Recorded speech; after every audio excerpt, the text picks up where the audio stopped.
Today on the podcast, I am going to preview my upcoming trip to Walt Disney World, and it's happening super soon. So let's dive in. You're listening to the Tomorrow Society podcast.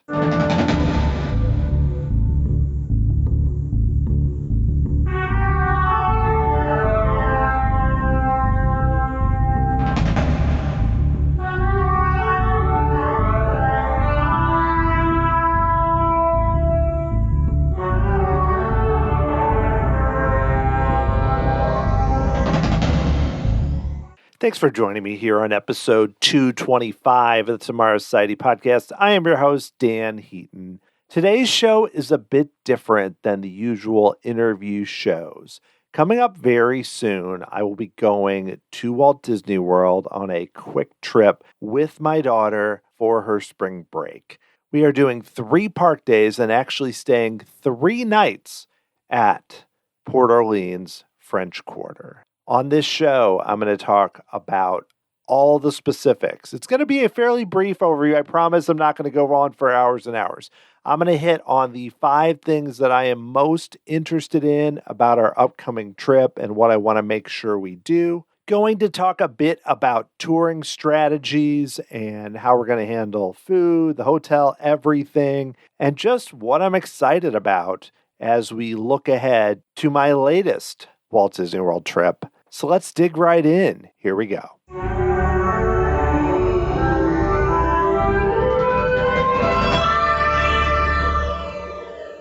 So this will be the first time I've been to Walt Disney World in 2 years. The last time was Spring Break 2022, which was basically the first return after the pandemic, kind of the height of it had ended. And we had a great time. It was super crowded, but we were able to catch up on a lot of things that we had not done, or especially that my family hadn't done. And then we did Disneyland last year and Universal. I also did a few, like we went to Silver Dollar City and Kings Island, a few other places.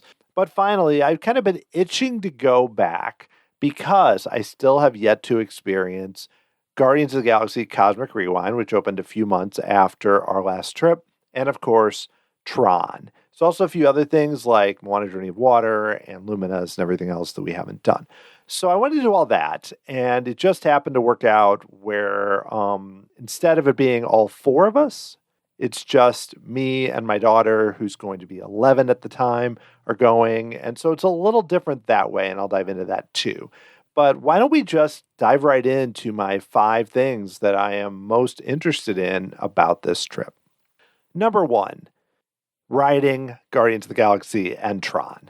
There are other things that are new, like I mentioned, like I would like to see Luminous. Amazingly, I've never watched Happily Ever After in person either, which I've watched it a lot online, especially, the last few years. But we would always kind of, my kids didn't really like fireworks or want to go. It'd be like, oh, we want to do more rides. So that's another thing.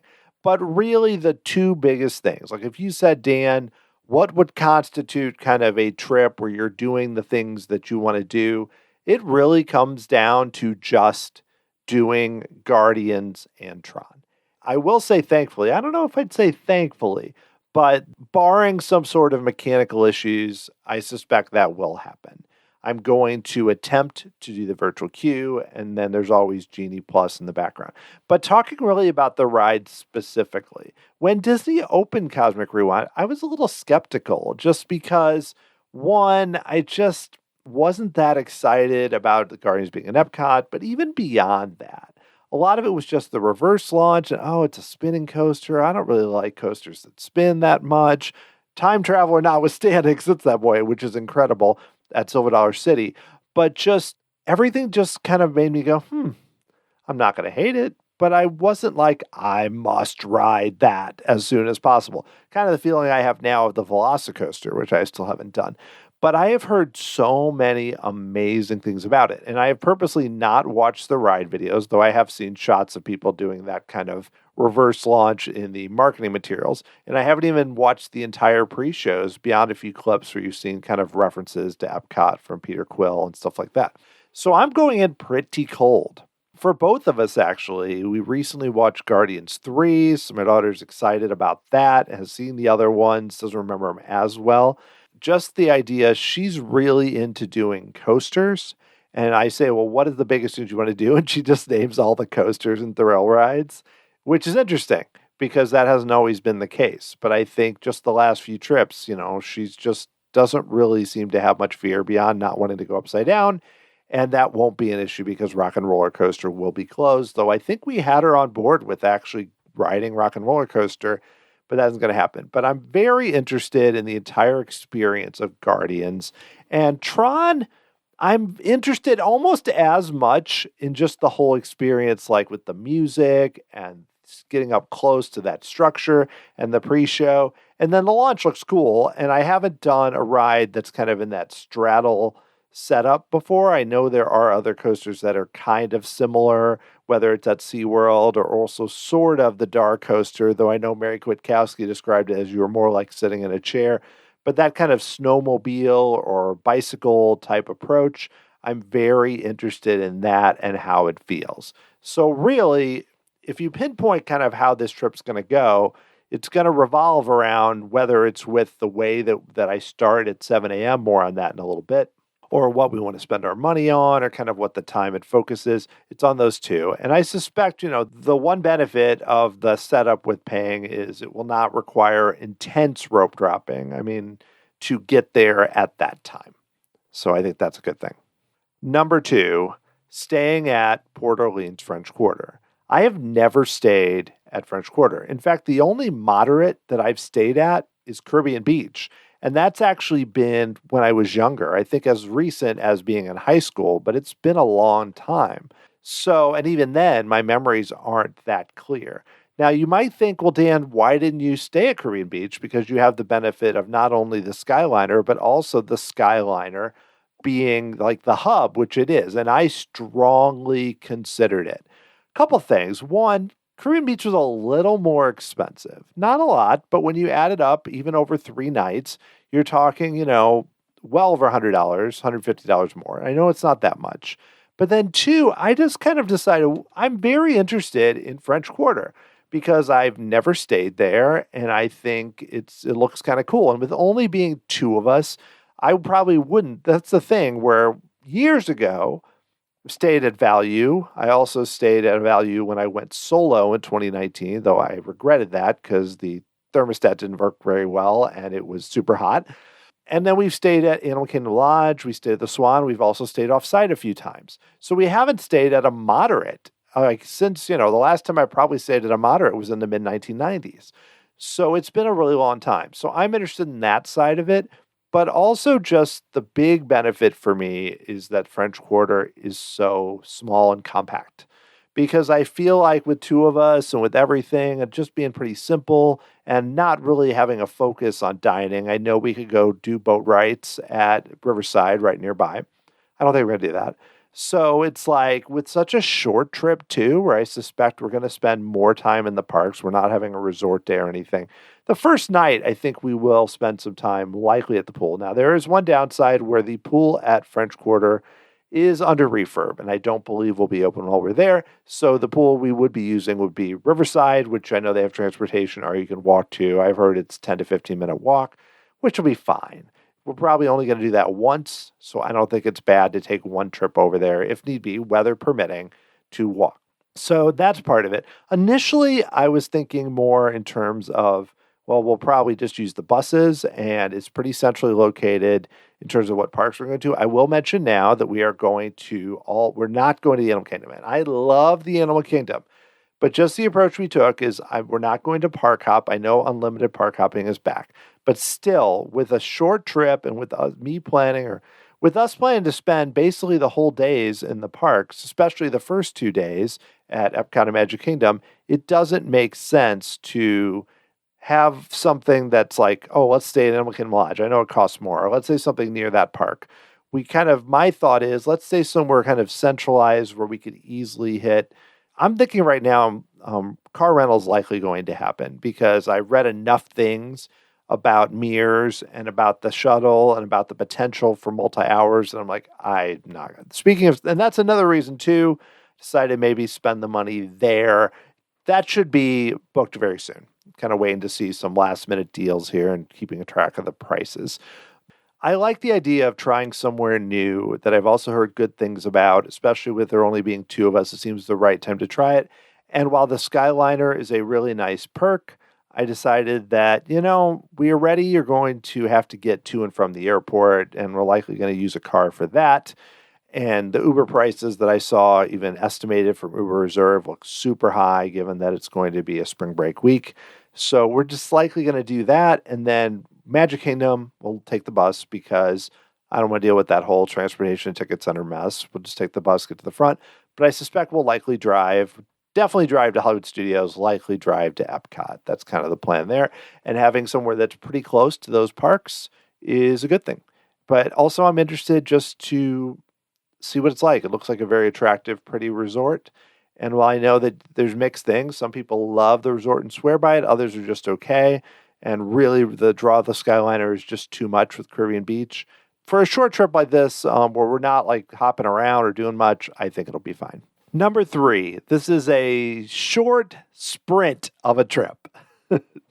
Like I mentioned already, we're just going to be there for 3 park days. And it is just me and my daughter, Etta. It just worked out this way where the two of us were able to go, and we just thought we'd do a quick trip. She was very excited to ride some of the new stuff, as was I. And so we figured, why not? Let's try something different. Haven't done a trip with just the two of us like this before. It's always been either the full family or me going solo. I mean, in recent years since we had kids. So this is going to be quite different. It's also quick in that we are flying in, we have our evening, and then it's 3 days straight. Epcot, Magic Kingdom, Hollywood Studios, and then we're flying back late at night on that last day. And so I'm interested in a couple things about this. One, just there only being two of us, because obviously that will simplify a bit in terms of what we decide we want to do, whether it's food, attractions, everything else. Also, things like Genie Plus, where there's 2 versus 4. Maybe you might be able to sneak in when someone cancels or something like that. Don't want to overstate that part of it. Probably not that likely. But also, too, with it being such a short trip, we're likely going to be moving pretty quickly. Now, granted, like any Disney trip, it can be 1 day or 10 days. You have to pace yourself. So I think this is where the old man attractions will likely come in. Whereas instead of going back to the hotel for a midday break, we'll likely be doing a few things, whether it's to, Carousel of Progress, Liberty Square Riverboat, American Adventure, something like that, or even Spaceship Earth, Living with the Land. You're kind of doing things, I wouldn't call those old man attractions, but I mean long attractions where you're just sitting and chilling, stop to eat, everything else. But overall, our pace will be fairly quick, meaning that since we're only going to these parks 1 day, we're going to pack a lot in and likely stay till closing or near closing. I don't want to assume it, but if possible, I would love to see Luminous and then also to see Happily Ever After. But also, I don't feel like we have to be there an hour before to do early entry and rope route and everything else. Maybe one morning we'll get there, but overall, it's, I want to get there early, and if we could take advantage at all of early entry, that'd be great. But however, I need to recognize spring break, there's going to be tons of crowds, and even getting there early, you're bound to run into a lot of other people with the same idea. But we will be using our car for Epcot and for Hollywood Studios. Hollywood Studios being the last day when we're flying back, so that'll be easy, where we'll have our suitcase in the car, take it there, and then Epcot being pretty close to French Quarter makes a lot of sense to not even mess with the bus system. But we will likely take the bus for the Magic Kingdom. So what interests me about this, again, is with two of us, how that's going to work. And with my daughter not being so young now, she'll be 11, just turned 11 as this podcast has come out. So, not that we're going to go crazy, but we have a little more stamina, and there's not a lot of attractions where we just, we're not going to do that. Obviously, no strollers for a while, all of that. Like I approach every trip, though. I can say we're going to go, this is not going to be commando touring, as they call it. It's kind of a mix where we're trying to do a lot of things. We probably will be very tired, but we're going to take breaks and recognize that, there's not going to be everything we do. For example, at Epcot, we're likely going to not be able, with Genie Plus and everything, the odds of us doing Frozen, Ratatouille, and Test Track, plus Soarin', not that great with just the Spring Break Genie Plus system. We did do all of those in 2022, but that's mainly because Ratatouille you could pay for, and Frozen we lucked into a reservation out of nowhere in the middle of the day. That would be the only way we would get to do it. So, and then at the Magic Kingdom, there's always likely going to be something we miss, and it's just about making a decision of what attraction that's kind of a big one. Peter Pan always seems to get the short drift now, where I look at kind of the popular Genie Plus reservations. This also happens at Hollywood Studios, where you have to basically make a decision. Either A, we're not going to get that, or B, we're going to wait in a long line. Back in 2022, we just skipped Slinky Dog because we really wanted to do Mickey and Minnie and everything with Star Wars and everything else. This time, we're going to do Slinky Dog, and then I hope to do Tower of Terror, but that may lead other attractions to possibly go by the wayside, though there is no Rock and Roller Coaster because that's in its long refurbishment again. So I'm excited to see how this goes with two of us and also this short trip. I've had very good luck. Some of my favorite trips we've taken as a family. I think I love that 2022 trip, but also really enjoyed the 3-day trips we did in 2016 and 2018. And that is a case where one time we did just 2 Magic Kingdom and 1 Epcot, and then one time we just did everything with the Animal Kingdom. And I will say, Animal Kingdom, I love that park. It hurts for me not to go to that park on a trip. And we easily could have made it 4 days and done Animal Kingdom. But I just feel like something had to give. I think with just the two of us and with the approach that a 4th day would wear us out even more. So I think 3 days was the right move, also with how our schedules and flights and everything else worked out. But I will say, this is not a big negative towards the Animal Kingdom. I could hang out there all day, pretty much every day. It's probably of all the parks. I mean, maybe Epcot has changed, more on that in a minute. But just I find that Animal Kingdom is the park that I love to hang out in the most. Number 4, seeing the nearly complete Epcot. I already mentioned doing Guardians, so that's a small part of this. But the last time we went in 2022, you had the Creation Shop and Club Cool, but Connections Cafe was not open. Dreamers Point was not open. Moana Journey of Water was not open yet. You also didn't have the entire park in the middle there. So while I know they still have not finished Communicore Hall, though that is getting closer. As far as I know, it's not going to be open when we get there. But it's becoming a lot closer. And then combining all that with Luminous, I feel like I'm going to have a better gauge. I know I talked with Tim Grassi about this on the last podcast he was on in January. I have a better gauge of what Epcot is now. It doesn't mean it's going to be this way forever, but what Epcot is, because when we went in 2022, it was like construction walls all over the place. You didn't have Cosmic Rewind. It was getting there, but it was a long way. And we did see the entrance, which looked really cool. But now they have a lot of other elements in place, and we can kind of see, okay, here's where Epcot is now. And that's what I'm interested in, is just kind of getting a gauge of that, and also on a related note, we're going to be there during the Flower and Garden Festival, which we were 2 years ago. And I'm excited about that. I need to review the menus. Ed is not a very adventurous eater, but, there may be a dessert or something. But I'd like to check out a few of the booths and pick up things there. And so that'll be fun to see all the topiaries, which is a good time. I'm not that excited about the band that's playing when we're there, but it's fine. It's nice to have that vibrancy where you walk by and there's someone different. I remember 2022, I think Kool and the Gang was there. And, they're fine. I mean, you got Celebration, the theme of the 1982 baseball Cardinals, so that's fun. But really, it's just another thing that's like, even if we don't spend a ton of time looking at Flower and Garden, there are some nice booths and nice food and just a little more atmosphere there. And I'm just hoping we can get not super hot weather. Because with Epcot, in the past, with 4 of us, my wife really likes looking at a lot of the World Showcase pavilions. It's not that we're not going to spend any time there, but I have the impression, because again, we don't want to wipe ourselves out on that day with, more to come, is that we will likely not spend as much time just kind of wandering the World Showcase pavilions just due to the walking and trying to kind of preserve it. But that does get tricky when you have things like Frozen maybe doing, or Ratatouille, is because this got us in 2022, where again, Ratatouille, we had an individual lightning lane and it broke right before we got there. And yes, we came back later, but it kind of threw the whole day for a loop, because then we had walked all the way over there. We ended up circling the entire lagoon, coming back, I don't think we're going to do that this time. So Epcot, though, there's enough elements. I haven't even watched Awesome Planet. We'll see if we get to that. But I am disappointed I was really looking forward to Soarin' over California being back in place. So having Soarin' over California not in and having that quick announcement where they said, oh, by the way, Soarin' around the world's coming back. Oh boy.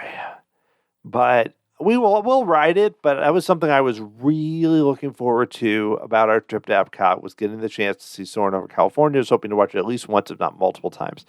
But I don't find touring Epcot, I feel like, is going to be fairly easy, just because of the limited selection of kind of headliners and being able to get to that. It's just the getting around and then obviously spending some time seeing all the new things that they've put there. Granted, some of the new things are a park and a water play area and, a statue. It's, beyond Guardians, it's mostly pretty secondary attractions, but that's not always bad. And just seeing what I've seen, it looks really cool, especially compared to how it was in the center with all the vegetation and the benches and everything else looks like a nice setup. Number 5, Genie Plus virtual queues, individual lightning lane strategy. Now, I will clarify, this is not something I'm really excited about. I would put this more as the interested. Now, I have really mixed feelings about this. One, I do not like having to pay all this extra money. Because especially with the dynamic pricing, like I think even back to, our Disneyland trip last year, you were able to buy in advance, but it was $25 extra per person per day, which is a lot. But you bought in advance, so at least you kind of considered it part of the ticket.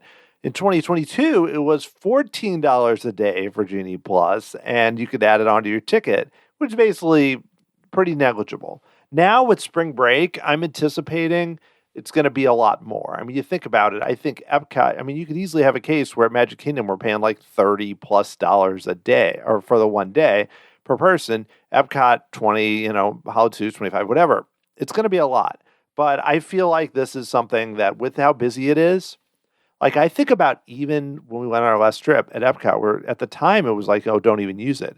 We bypassed 45-minute waits at Living with the Land, 30-minute at Nemo, 30-minute at Imagination, 45 at Spaceship Earth. So even the ones that are generally considered just dead attractions had huge lines. Now, I don't know if it'll be this bad because with Guardians and just the way things are set up now with Ratatouille on regular Lightning Lane, that maybe that'll be easier to do, but it's still probably going to be challenging given the crowds. But I'm still interested in it. So if you said, and then also the price for individual Lightning Lane, where you figure we're looking at doing potentially 2 at the Magic Kingdom and then 1 at Epcot and 1 at Hollywood Studios, that you're adding a lot of money to that too, even for 2 of us. But I kind of look at it, this is one of those things where I mentioned, not upgrading from French Quarter to Caribbean Beach. The amount of money it would cost to do that, I could likely use to pay for not all of it, but maybe all Genie Plus or maybe a good portion of it. A few $100s. That right there is kind of a trade-off where, Disney has to realize that is a good example of people may pay for all these extra upcharges, but it's going to come out some way, either whether with food, with souvenirs, with where we stay, with how many days. That's another factor in the 4th day. You're not just adding a little bit. You're adding essentially a full day's park admission to your trip by having that 4th day in the way that they do things now. And it's very different. So that's another factor. But not to just talk about cost. There is a part of my brain that always really enjoys the attempts to try to get fast passes, now lightning lanes, everything else. So especially too when it was free, because then you could book it in advance. I think paper fast pass was the one that you had the best ability to get a lot of them, especially when it wasn't at all the attractions. So you had cases where Pirates of the Caribbean, for example, you could get on very quickly. And it wasn't like with FastPass Plus where they added it to all the attractions, basically, and that made it where all the attractions were slower. But what I liked about FastPass Plus was the ability to book in advance so you can kind of plan it out and go in knowing, like, in 2019 when I did my solo trip, I went to the Animal Kingdom knowing I had Flight of Passage and Kilimanjaro Safaris and Dinosaur. And then I added in Navi River Journey because it wasn't a super crowded day as a 4th Fast Pass and just kind of went from there. So that was easier. Genie Plus in one sense at Disneyland, I feel like was a great system beyond the cost because they didn't allow you to reserve until you were in the park. And that is the one thing I'm not excited about is doing the 7 a.m. and now midnight with spring break. I think midnight buy Genie Plus and then 7 a.m. reserve. Whew. And then you add in, like, for example, at Epcot, we're looking at virtual queue for Guardians, Genie Plus reservation. Then likely I will book also an individual Lightning Lane for Guardians because, never done it, won't be back for a while, might as well try to do it twice. Same thing with TRON. And so there's like a bunch of layers to this where it's like, okay, I'm doing this and this and this. Then you think in the Magic Kingdom, you actually could go, okay, virtual queue TRON, Lightning Lane, individual Lightning Lane TRON, individual Lightning Lane Seven Dwarfs Mine Train. So you could be booking 4 things in advance and adding a bunch of money. But at least in theory, you'd be able to do that. My daughter really likes Seven Dwarfs Mine Train. And I mention these more just to say that I am interested in how it's all going to work out, especially with 2 of us. I am not excited about having to do this, but I'm interested in terms of touring and kind of how it's going to go and planning ahead what that will be like. I would think if Disney could find some way, which I think they will eventually do, to allow advanced booking of Genie Plus in some way and allow you to also buy Genie Plus in advance, which would have to be part of it, it would really make a huge difference. I don't mind having my phone out, booking stuff during the day. That's fine. I don't love to spend all the time on my phone, but once you book it, you can put your phone in your pocket. As long as I'm not trying to be on there refreshing all the time, it's fine. But it's more the extra cost and then the having to get up early. And I am an early riser, but that is a lot. And that is something on a short trip that I'm looking at it going, my sleep's going to be pretty limited. I will say that. But I'll do my best to get that 12:05 to 6:50 kind of sleep. Try to get almost 7 hours, basically. So those are 5 general categories that interest me. I'm not going to go through my entire days, but I am going to talk about a few more elements. One, I am going to briefly talk about kind of my high priorities for Genie Plus. But first, I do want to talk, something I'm going to do, especially on the trip report, is I don't hear this that often when I hear trip reports, is people really talk about what things cost. And I don't mean in the context just of, we've heard a lot lately about how expensive everything is. And, there's been some great YouTube videos. There's been, even about Genie Plus. There was a Frommer's article just came out about how it's a big scam and how Disney almost is incentivized to have rides be down and everything else. So there are interesting elements to be discussed in terms of, 1, what Disney is trying to do, and 2, the now several years in public reaction to it. Now that revenge travel's over and people are really looking at what things cost as Disney's prices continue to rise, they're having ticket prices go up again next year. But that's not going to dig into as much. But I do want to talk about what things cost because I feel like it's very easy to say, oh, I splurged on this and splurged on this and splurged on this. And I'm not talking about just doing a running total, but just here's what, at spring break, the best deal I was able to get on X. And that's something that interests me, but I would think might interest you too, because you may be planning a trip either for spring break in the future or another busy time, and may not have paid as much attention to the price of everything, and even with discounts, what Disney is offering. Now, I should mention, too, that this type of trip, I don't look at as really a podcast trip. It's more, this is the type of trip I would be doing if I did not do a podcast at all. Now, granted, I would not be, presenting to the world what I'm going to do and cost and everything else. So I look at this more like, sure, I may shoot a few videos and put them on YouTube. I may record a little bit of audio. I'll definitely do trip report podcasts. But first and foremost, this is a fun trip for our family, for me and my daughter to go. So it's not really a situation where everything I'm doing is like more, I need to check this out for the podcast more. I'm going to have as much fun as possible, but then I still think there is some value to talking about it. And that's also how I look with price and everything else. I'm looking at the price in terms of what is the best value I can get given the time period and just how expensive Disney is. So let's start with the tickets. Disney's rack rate 3-day base ticket with tax and everything, over $500 now. We purchased through Undercover Tourist, And while, of course, right after I bought these, they offered something slightly cheaper with the adult pays child tickets. I booked Undercover Tourist. I went through Mouse Savers, which, if you don't use Mouse Savers, that's a really helpful site that it's essentially a place where you can go from them to find out great deals on rental cars, hotel discounts, everything else. It's a kind of a one-stop shop for a bunch of different types of discounts for Disney trips. And they have a slight discount. I believe it's like $5 cheaper per ticket. So I don't want to oversell it. To Undercover Tourist, which is already cheaper than Disney, even when you pay in advance.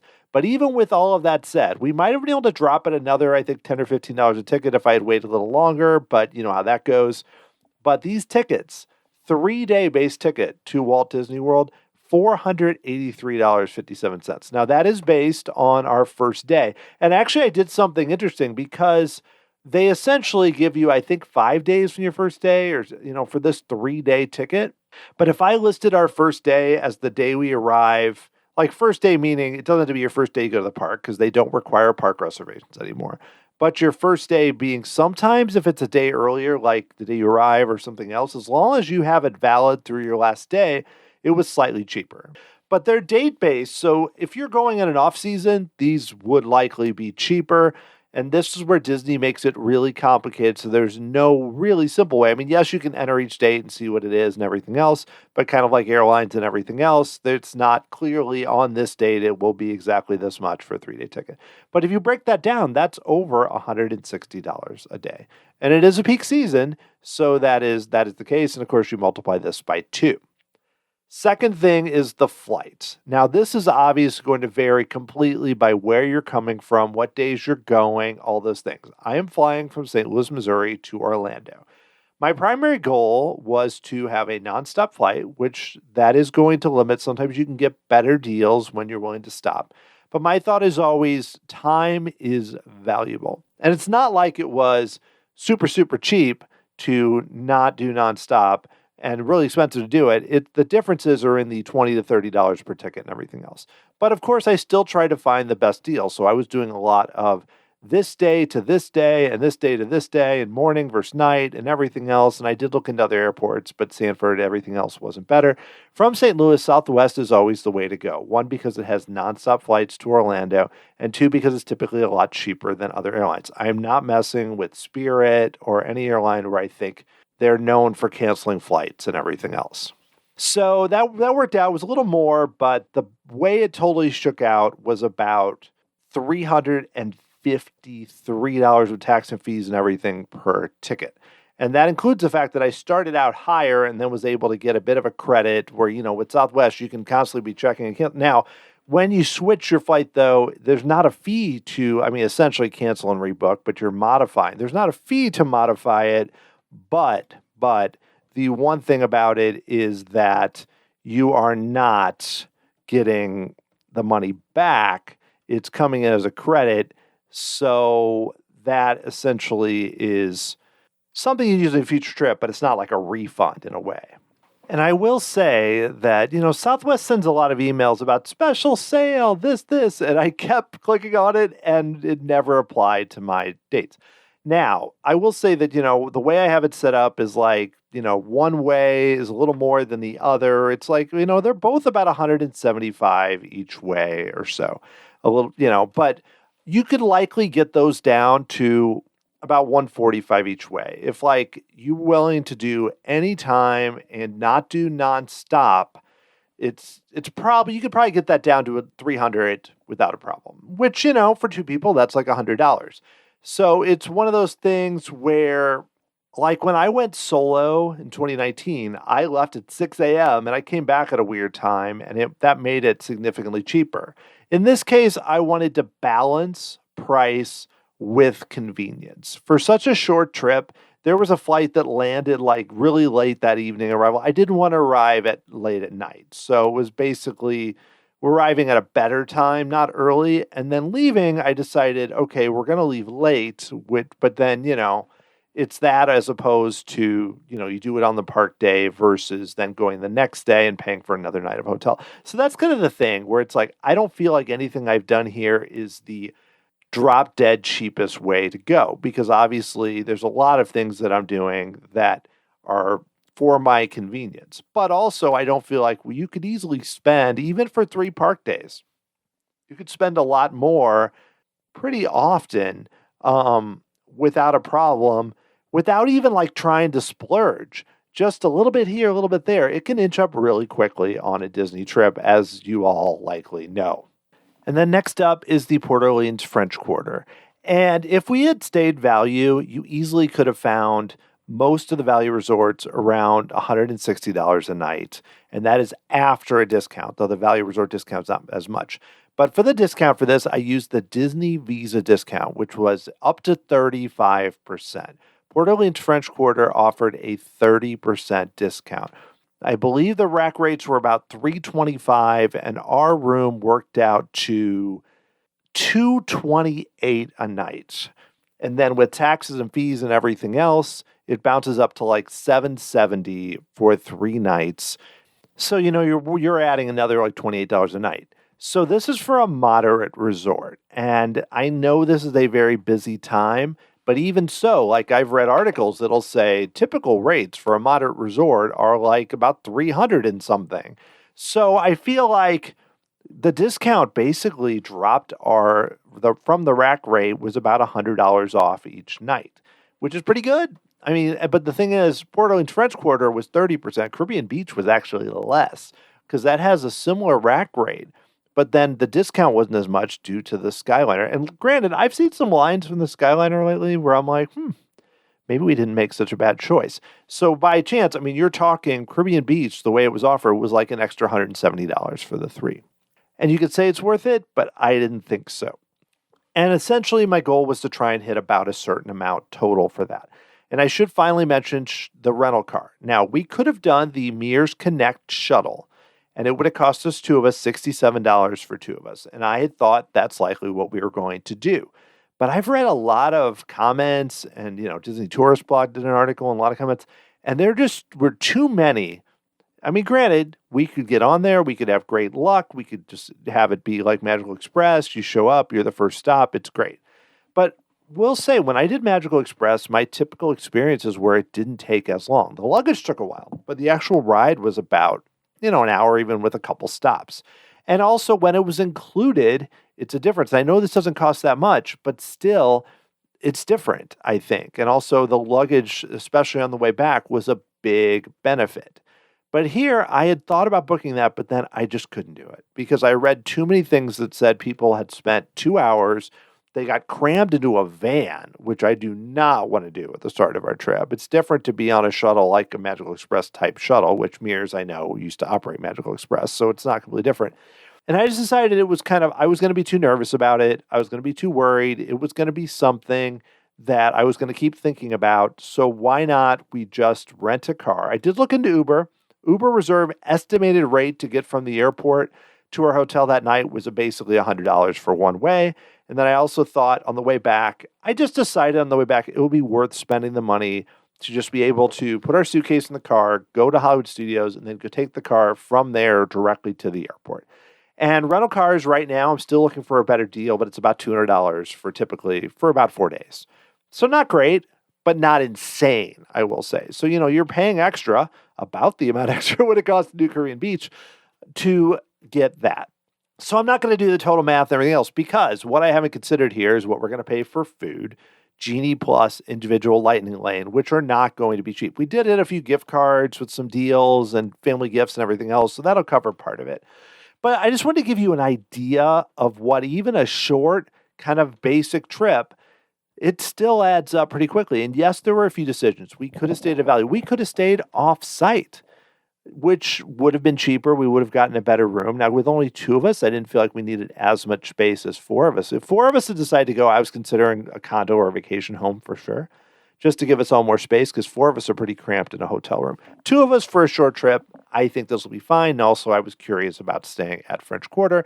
There's also a few benefits, mainly early entry if we get there, but especially the benefit of booking individual Lightning Lanes in that first 2-hour window. With our goal being to ride TRON and Guardians, I think that was also worth it because you just don't know about the virtual queue.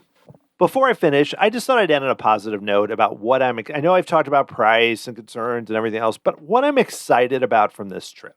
for each park really quickly. One, I've just decided overall to get back to Walt Disney World. I haven't been there in a few years, and despite all the higher prices and grumbling and everything else, I always have a good time at the parks. Yes, sometimes things don't go perfect. We had that at Disneyland where rides broke down and everything else, but there were still a lot of fun moments on that trip. And I suspect it'll be here. I will say the most important thing for my favorite trips is not always what happens, it's the mentality that I take going in. And I think some of my favorites, it's just 2022, we came and we were just so excited to be back, even with concerns about COVID and everything else, just to be back at the parks.